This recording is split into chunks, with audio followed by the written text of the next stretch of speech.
Greetings all, Ferrari Man 601 here, continuing with our 2019 Formula One launch series, the Mercedes-AMG W10. Yes, here it is. This is the car which is far and away expected to be the class leader of 2019. And many pundits have already said this, and I will definitely echo this talking point. This is the first car of 2019 that we've seen that appears to be 100% a complete and ready-to-go package, and they even confirmed this over there at Mercedes by taking it to Silverstone and running it immediately after releasing these pictures. Both Valtteri Bottas and Lewis Hamilton have had a shakedown run in the W10. The car is 100% ready to go. It has turned a wheel under its own power, and it is under further development in preparation for winter testing from Barcelona. But this is the 2019 Challenger from Mercedes, and of course, let's take a look at what we've got going on here. The shots that we have for this video are a mix of the press photos released by Mercedes at the time of launch, as well as actual trackside pictures taken of the car running at Silverstone. So we've got a studio view of the car in addition to actual on-track shots in the real world. Obviously, this shot here in the livery of Valtteri Bottas is a studio shot. This is a picture released by Mercedes at launch across their social media platforms. And first off, the initial impressions of this car are basically confirming the suspicions that I had moving back a couple of weeks that the teams were going to begin recapturing some of the outwash effects lost from the front wing through the midsection of the car. Of course, looking at this car here, we can see the 2019 front wing following that delta profile across its leading edge, but in addition to that, we can see the much simplified flap elements running across the main plane of that front wing. Mercedes, as other teams have done so far, choosing to subdivide those flap elements into individual flap sections, 1, 2, 3, 4, 5 across either end there of that windward facing surface of the front wing main plane. Of course, we have seen the other teams take a similar approach. We have differing number of flaps, but it's the same overall idea, dividing that flap element across the main plane. Additionally, and I failed to mention this on the Toro Rosso launch video that I did, but similarly to what Toro Rosso did, at least in their launch spec photos, Mercedes choosing to use this upward spoon-shaped profile on the outboard sides of their front wing. This is a little bit of a resurrection, in my opinion, of the front wing philosophy that started in 2005. Remember when the FIA raised the minimum height of the front wings in 2005, measuring from the end plates, not measuring from the center of the wing. The teams, all of a sudden, they started to follow front wing profiles more or less in a design like this, with the center section that dips down and then coming back up to a uniform height toward the edges of the wing. This is to try and contravene those wing height regulations, raising the overall height. The reason being, if you have a wing closer to the ground, you're going to increase the speed of the air going underneath that front wing, and when airflow increases in its speed, it decreases in its pressure, meaning that if you can accelerate flow underneath that leading edge of the front wing, you can create a negative pressure underneath that wing and thereby resulting in downforce. That's how aircraft wings work. It's the faster moving air going over the top of the wing that is of a lower pressure than the air underneath, meaning that the wings basically are pulled up by negative pressure generating lift. A race car wing is doing exactly the same thing, but inverted. We're creating that negative pressure underneath rather than up top, creating negative lift or downforce. So the reason why you'd want to run your wing as low as possible, that is why. And Mercedes obviously are implementing that solution with that profile across the leading edge of the main plane. Very cool to see this, and again, Toro Rosso doing something similar, and now we have other teams following the same overall idea. Very cool. Additionally, on this shot, though, of course, all of the cascade elements that we've been seeing on these front wings for the last couple of years are now gone, but they've been replaced to large extent by what's going on in the midsection of the car. As I mentioned in the opening, we have got ourselves very sophisticated flow modifiers going on in the midsection around the bargeboard area, and obviously the idea with all of this is to direct the air around toward the rear of the car like so, but also you're trying to create more vortices in this section here, because if you can create low pressure air, you don't have to steer it around as much to avoid generating excess drag via these big chunks of rear tire back here. So twofold solution there with what Mercedes are trying to do with the barge boards. Again, steering the air around the reference plane area, around the Coke bottle section of bodywork to feed the diffuser, but also trying to create negative pressure so that you can try and minimize drag over there with the rear tires there in the airstream. More topside on the car, returning to the front end, here is our suspension geometry. Double wishbone, push rod on the front end, as we can see right there. Very conventional. All the teams so far have done this, and I believe all the teams will do this. At the rear, wishbone, wishbone, upright, pull rod. Double wishbone, pull rod suspension on the Mercedes, as we have expected and as we have seen so far on all the cars where we could actually see the rear suspension. Top side of the car, though, looking at the monocoque, starting from where it attaches up to the nose, right through this section, and then continuing back toward the cockpit, looks very similar to what Mercedes have been fielding in the last few years. And again, the regulations remaining mostly stable between 2017 and now 2019, so we wouldn't expect to see too many radical changes with the monocoque design here. Of course, we have got our halo mounting point right here, integrated quite nicely with the livery this year. Mercedes, they just ran a bare carbon halo in 2018, and I didn't think it looked very good. Now they have painted it silver to match the rest of the topside bodywork. It's integrated much more nicely with the livery now. Also on this shot, we have got this reshaped antenna aerial gantry, I suppose we could call it here. Little pitot tubes coming off here just to measure air pressure and things like that, but a very nice triangular, roughly triangular section there just for the pitot gantry there to hold everything in place. Additionally, Mercedes taking a slightly different design on their Airbox Inlet this year. It's a little bit more squared off now than it was in previous years. Last year and 2017 is a bit more oblong. Now it is a bit more square, but you can see inside Mercedes still have their roll structure integrated in there in a roughly triangular fashion. That's the load-bearing component to pass the FIA rollover test, and the rest of it is mere aerodynamics trickery going on there. Also on this shot, we can see it's a little bit harder to see, but we do have the wing mirror stalks there, and they appear to be two-part. You've got one section here, which is attached to the turning vane on the outboard side, and then you have another element of it, which I would assume is the proper support stalk for the mirror, going back toward the side of the monocoque there, toward the cockpit opening. Very cool, and I'm pretty sure we're going to see that a little bit better on the shots that follow. And on this next shot, now looking at the car from profile view, the first thing that strikes the eye on this shot is the very severe amount of rake that Mercedes have chosen to dial into this car. Drawing a line from the reference plane down to the floor on the rear, there is your rough ride height approximation, and then from the T-tray reference plane area on the front to the ground, look at that. That is a substantial amount of rake. Obviously, with the cars having their weight distribution the way they are now, they are somewhat rear biased with their weight distribution, which tends to make a car unstable. And of course, this is due to all of the battery packs and ancillary components that are required for cooling and just generally running these turbo hybrid power units. They generate a lot of heat, and of course, they need that battery pack to run at their full potential, and that's very heavy, at least for the time being. So they're running rake in these cars, trying to use gravity to their advantage, trying to shift that weight forward simply by pushing everything on a ramp toward the front axle, trying to get closer to 50-50, which of course is your theoretical ideal weight distribution. So that's the rationale of rake, and you can see that Mercedes have definitely dialed a lot of it into the W10. Additionally, on this shot, what can we see? Well, rear wing. Have a look at the end fences on this rear wing.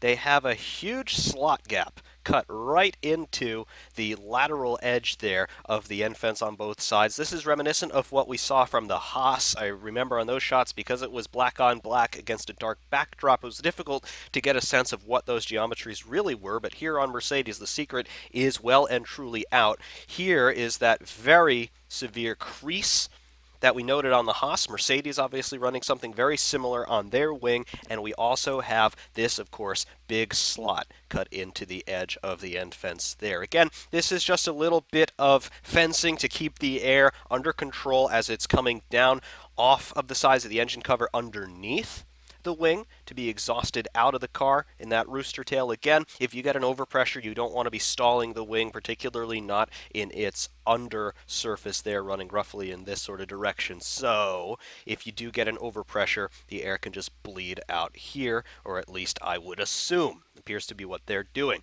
Also on this shot, it's a little bit difficult to see due to the contrast, just gray on gray, but here is your swan neck wing mounting solution that Mercedes have used. Just follow the outline of it there. We have two pylons following this, again, swan neck sort of profile. They are mounting the wing basically from the top rather than having a strut supporting it from the bottom up. They are hanging the wing from the top down now, and this is a solution that we've seen on several LMP1 cars as well as nowadays on some road-going hypercars. So interesting to see that Formula One teams now starting to do this. Again, Haas appear to have done this as well, as have Renault, but Mercedes also going this direction with their rear wing mounting points. Just frees up a little bit more airflow, and you can also integrate your hydraulic lines to adjust the angle of that DRS slot gap, because your actuator pod's going to be mounted there as well. You can carry the hydraulic lines and support the wing all in one go. Very nice. Additionally, on this shot, we can't really get in too close without losing too much resolution, but here is the bargeboard area on the Mercedes, and just a little bit preliminarily, just drawing out some of the profiles of the larger elements of these barge boards. You can see here we have got ourselves quite the array of barge board activity going on through here. It is very active in this section of the car, and of course all of this is aimed at trying to direct the airflow around the monocoque, getting it to flow toward the reference plane and then ultimately toward the rear of the car, again trying to follow that Coke bottle profile of the midsection around the side pods and then feed the top side of the diffuser. Very cool to see that, and of course we wouldn't expect anything less from Mercedes. These guys obviously winning the world championship several years in succession now. They are leading the pack aerodynamically and pretty much on every other front in Formula One. So of course that very complicated design, not at all unexpected from Mercedes. Also on this shot, again a little hard to see, but we mentioned the wing mirror mounting posts here. Look at how far forward they appear to extend from where the turning vane links up. Obviously, we lose our depth perception a little bit in this shot because of the angle, but your turning vane links up with the monocoque roughly here, and then you've got a strut going toward the mirror fairings right there, and then a secondary strut moving toward the cockpit surround there. So again, those wing mirrors, they appear to be supported from two sides. The rearmost support appears to be non-structural and has more of an aero roll versus the strut going from the cockpit surround to the mirror, moving directly out to the left or to the right laterally. That one appears to be the structural one. But interesting to see that Mercedes using their mirror supports for aero benefit. Of course, we've seen this in the past, but very nice implementation so far on this Mercedes. Also from the side here, we can see we've got our front wing end fences rather. Very simplistic. This is what we have been led to believe will be the convention in 2019. No trickery going on, no gills or striations or ducts cut in this section here. Everything is just one uniform piece of carbon, and of course this is what the FIA envisioned with these 2019 wing regs, trying to reduce the outwash effect. We don't want to create vortices to spill off across the car here. So Mercedes following this solution again. So far from the reviews that I have done of the new cars, only the Haas appear to be doing any sort of trickery with their end fences on the front wing. Final thing of note on this shot, the rear wheels. Have a look at this. Of course, they have painted them black to try and hide whatever trickery is going on, but Mercedes, they did cut many hundreds of tiny cylindrical channels through their rear wheel rims in 2018. This is to help with brake cooling and, believe it or not, tire cooling as well. The Mercedes did have a little bit of a problem in 2018 with overusing its rear tires, particularly getting them too hot too soon, and that of course did not do good things for rear tire longevity. Mercedes, they came up with that solution using the wheel rim in an attempt to extract hot air from not only the brake assembly as you would expect, but also to try and leach heat away from the outer surface of the wheel where the tire bead meets up with it, and therefore through osmosis, actually conduction, you can draw some heat away from the working surface of the tire. So Mercedes obviously still going with that solution in 2019. Cool to see that. And on this next shot, looking at the car from straight ahead, we can see the full profile of that front wing now. And again, it is following that spoon profile that we mentioned earlier on the outboard surfaces of that wing. Of course, we still have our neutral center section following that delta profile as is mandated by the FIA, but they do get to play on the end fence area as well as the flap areas on the wing. Speaking of the end fences, here are our inverted U channels on either side. Again, this is par for the course. These are basically little venturis, the idea being create little vortices underneath here so that you can get low pressure air around the front wheels and minimize drag generation. Additionally, on this shot, we get a good view now of our nose geometry. Here's the monocoque moving down to where the nose links up with it, and then we have our nose profile. This is very similar to the proboscis nose that Mercedes started to run in 2017, and they ran it through 2018 as well. Mercedes still following the same overall plan with their nose design. Also on this shot here are the capes on either side of the nose, these little flow modifiers. I consider these the spiritual successors, if you will, to the elephant ears that we started to see on the Formula One cars in 2008. Namely, BMW at the time ran them, Honda ran them. Obviously, these are not mounted in exactly the same location, but they appear to have a similar function. You're just trying to condition the airflow over the midsection of the car, get it around the front suspension as much as you can if you don't want it to be hitting the front suspension, that is, and then start conditioning the airflow so that you can then pass it around the barge boards and get it blowing toward the rear section of the car. Also on this shot, we get a good look at the radiator inlets. Unlike what some other teams have done in the past, Mercedes following a very conventional philosophy for their radiator inlets. Just one opening on each side. They're not subdividing it like other teams have done, namely what Ferrari have been doing for the last couple of years. Mercedes maintaining these rather large openings for the radiator. Of course, we don't know what sort of trickery is going on behind the screen, if you will, but just a very large single opening. It does harken back to some of the older designs that we have seen, again going back toward 2007, 2008. Still that same overall shape seen here in 2019 on the Mercedes.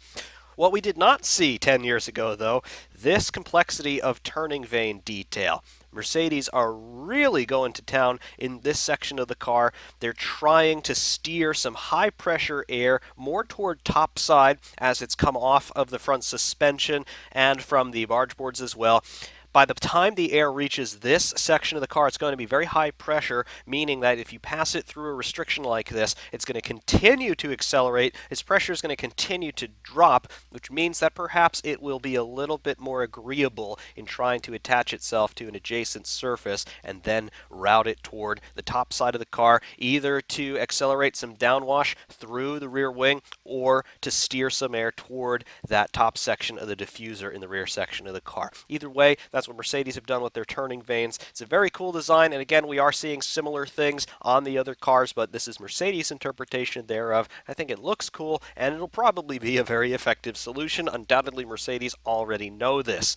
Finally, on this shot, we've got our 2019 spec rear wing, a little bit higher, but we can see the same overall geometries on the end plates as we have been seeing since 2017. They come down initially, they turn in at about 90 degrees, and then they head down to link up with the floor. Very cool shape, and again, I'll say it, I do like the overall look in terms of aesthetic balance of these cars this year. I was a little bit worried that perhaps they would look kind of strange, almost like they did in 2009 with the very high rear wings and very wide front wings, but this looks reasonably balanced. It doesn't look anywhere nearly as bad as I thought it just might have done. So hats off again to the FIA for these regulations. I'm being very pleasantly surprised by what the teams are bringing forward. And on this next shot, now we're starting to get into the meat of it. This is the car appearing on track, running under its own power in the hands of Valtteri Bottas. Now, this is our first look in 2019 of an actual running car turning a wheel in anger. So this is definitely representative of what Mercedes are going to be bringing to Barcelona. And again, just looking at this as an overall package, this looks amazingly well developed already. Winter testing hasn't even started, but this looks like a 100% complete package ready to go off to Australia at this point. I would say Mercedes could probably do without running in Barcelona and still be competitive because the amount of development that we're seeing on this car at this early stage pre-season is something that's more or less unheard of, but here is what they have done. Because the car is now sitting in natural light, some more details start to pop out at us. Have a look at this area. Just behind the lower wishbone of the front suspension, we have got these two little strakes coming down off of what appears to be either a section of the brake duct or off of one of the ball joints here in the suspension. Absolutely fastidious attention to detail coming off on this Mercedes team. And again, I would assume that there would be a similar structure in this area, but it's obscured by the left front tire. Also on this shot, we have got our first look in natural light of this front wing. Again, it is the same one that we've been seeing in the initial press photos, following that rough spoon profile across its lateral surfaces of the leading edge. Again, we know the rationale behind that, or at least my thought of the rationale behind that. Additionally, on this shot, we have got ourselves our first look at the aero treatment on the halo. Mercedes choosing to run a fairing around the halo, as many teams chose to do in 2018. They do have the liberty to do something like this. Again, just trying to clean up the airflow as it goes toward the snorkel inlet, their rear engine air intake. They have, again, painted it silver, and they have got a Mercedes logo across the center section of it. Very nice to see. Of course, that halo winglet, the little fairings that they run on it, it's also trying to reduce any sort of buffeting that gets into the driver's helmet area, just so he doesn't get too much vibration, or he doesn't get helmet lift and it starts to pull itself off of his head, which would be very uncomfortable and definitely not so great for visibility. Also on this shot, here is a better look at the support strut for the wing mirrors on each side. And then below that, here is the aerodynamic component linking up with the turning vane, and then that goes down toward the floor area of the car. Can't quite see if it joins up with the floor from this angle, but there it is. Your overall geometry is all associated with the wing mirror. So great integration of a part that has to be there per the regulations with other parts that simply you want to be there but are not necessarily mandatory. And again, trying to get an aerodynamic advantage thereby. Very cool to see. And again, that's why I say that this car is already very well developed, because the part integration between the mandatory components and the free components that they have in terms of choosing what they want to do to manipulate the airflow, it is one and the same. This car is very well integrated all around. Toward the rear here, there is our rear wing mounting solution. Again, the swan neck struts going up and supporting the wing from the top down. And here is your DRS Actuation pod. This controls the armature to open or close the slot gap for DRS activation. Again, that slot gap, when the DRS is open, is going to be about 20 mil wider this year. So there should be a markedly increased effect from DRS. Also on this shot, have a look at the profile just below the leading edge of the rear wing.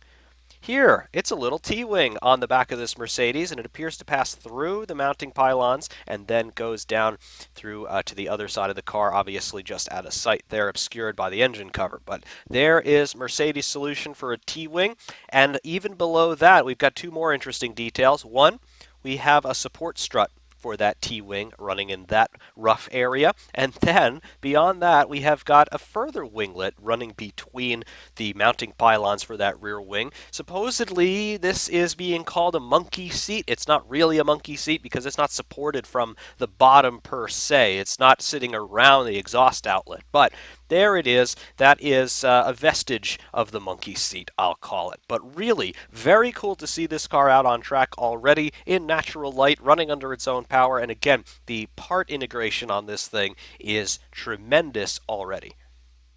And on this next shot, a somewhat lower resolution picture, but we are zoomed in a bit more onto the midsection of the front end. We can get a little bit better of an idea of what's going on with the geometries of the barge boards. This shot here coming to us from motorsport.com, as they were there at Silverstone for the Mercedes Shakedown. But we can see on the barge boards 1, 2, 3 little turning vane elements here just running in that direction there, facing forward on the barge board. We've got a further strake just standing alone in this area, and then we have the principal profiles, plural, of the barge board. We appear to have 1, 2, and then 3 very large elements, and then it appears that we have a fourth sitting a little bit farther outboard, and this is where we start to integrate them with the turning vane. You see this little flying buttress structure, as we've seen on the Mercedes since 2017, holding these 3 rearmost forward-facing sections of the turning vane together. And then we have got the turning vane proper running in this section, then linking up with the monocoque. Very nice to see. And again, I'll go back to my point on part integration. Look at the geometries going on here with this car and how flawlessly they all flow into one another. They have really done a tremendous job designing this thing straight from the word go. Looking toward the leading edge of the floor, here is the profile of the floor as it links up with the barge board. Very, very nice to see all of that, and the floor proper continues down toward the tongue area on the front section of the monocoque toward the low side. Absolutely awesome. Completely awesome job by Mercedes. I will note, though, one thing that is missing from this car that we've seen in previous years, we don't have canard wings any longer. Instead, we have these little appendages, these little almost stick-on flow modifiers on either side of the monocoque, but we don't have any large winglet protruding from this section any longer. Mercedes, they did run a device a bit similar to that in 2017 and 2018, and again going back toward 2007 when Ferrari integrated a canard wing solution at the French Grand Prix. Very sharp winglets roughly in this section of the monocoque. Mercedes, they did continue to run that for 2017 and 2018, but now it's been replaced simply by these very small vanes, just epoxied almost to the side of the monocoque. They're no longer freestanding winglet structures in their own right. Perhaps they've been rendered redundant. Such is the level of aero design going on already on this car, but absolutely tremendous design work going on already. Really impressive, I must say. And this next shot looking at the car from above and from a profile view. Not really too many new details that we can glean from this shot, but it does give you a sense of the overall proportions of the car, as well as the edge of the reference plane on the side here with that little turn up that we have been seeing, as well as the amount of empty space going on in this area here. Again, the more empty space you have, the less encumbered the onrushing flow is going to be as it comes in through the barge boards, attaches itself underneath the turning vane, and then follows the Coke bottle section of the car toward the top side of the diffuser. The more space you have to play with, the less encumbered the airflow is going to be, meaning the cleaner the airflow is going to be, meaning the more effectively and efficiently you can shoot it out the back of the car.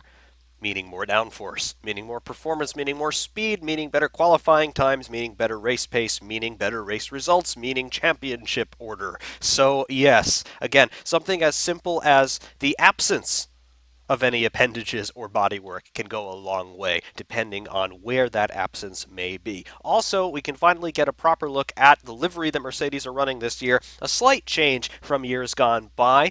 Rather than just painting everything silver, they have integrated some black in with the rear side of the engine cover as they have done in the past, but they have also integrated some silver three-pointed stars there in the darker section of bodywork. Again, that is the silver arrows idea going on, playing with their heritage, as they always do a good job of portraying, but a little bit of an update for 2019. I think it looks really, really nice.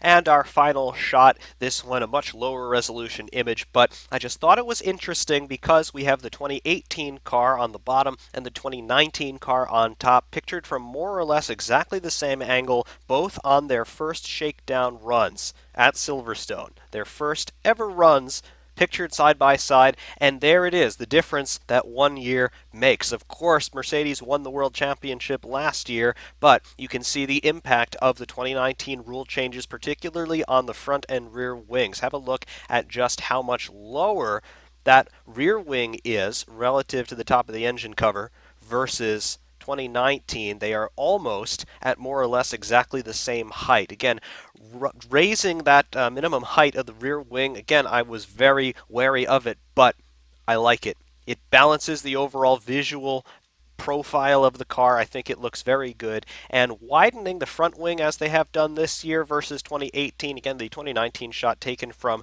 a little bit farther off or a little bit less of a zoom, but you can see now how the front wing does cover the entire width of the car versus in 2018 is a little bit more inboard. So again, those are the big impacts of the rule changes. Again, some other things have changed as well, but very cool to see these two cars now side by side, and of course you can even see the swan neck mounting profile there on the rear wing on the 2019 car versus just the single strut supporting the rear wing in 2018. Very cool to see that contrast. Always very interesting to take a look side by side.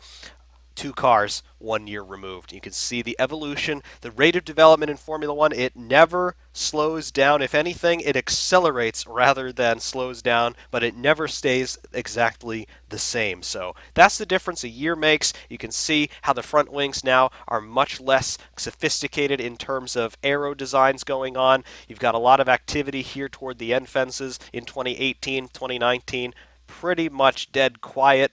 Again, all by design from the FIA. But there it is, the contrast, the difference that 1 year can make with a championship winning team. Very cool to see that. And hopefully the rest of this was very cool to see as well. I do thank you all very much for watching. And of course, we're going to keep taking a look at the new 2019 Formula One cars as they break cover. Until next time, Ferrari Man 601 saying thank you for watching. And of course, we will see you soon.